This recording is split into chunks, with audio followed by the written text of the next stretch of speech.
Teachers rejected a pay offer in England of 4.3%. They rejected that earlier this year. And now 4 teachers' unions are actually balloting for the right to have further strike action after the summer holidays when people come back in September. Now, we caught up with some teachers on the picket line in London today, and this is what they had to tell us. We're just trying to do a good thing. We're just teachers that want this to be the best thing it can be. That is really all it is. We don't want to be here. We want to be in the classroom. We want to be teaching our students. We want to be able to pay our bills while we do that. And I don't think that's unreasonable.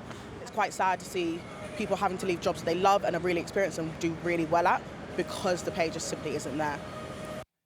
Now, there's no negotiation as such going on with teachers because we now have the official recommendation from the pay review body in. These are the bodies that basically look at what they think people in the public sector should be paid and then make their recommendations to the government. So that, for teachers in England, has gone into the government. We don't know what it says yet, but we're very confident that it is actually 6.5%. That's the recommendation we think coming from this body. Now, interestingly, the leadership of the NEU this morning said if 6.5% were offered to their members, then they actually thought that they would take it.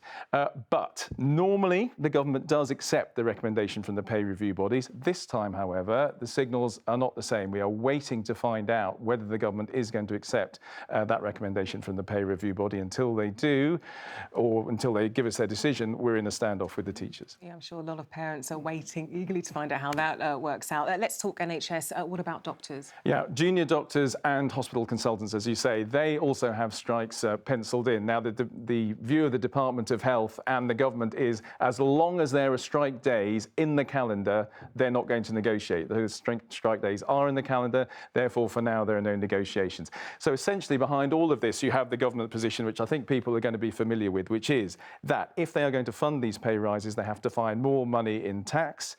They say, the government, they have to be fair to all taxpayers when they're making that sort of decision. And of course, they say, if these pay rises, in their view, are too big, that will fuel inflation. And inflation, or getting inflation down, remains the government's #1 target. So I'm afraid, still a standoff in a lot of areas. Lots at play here, hey? Andy Bell, thank you very much.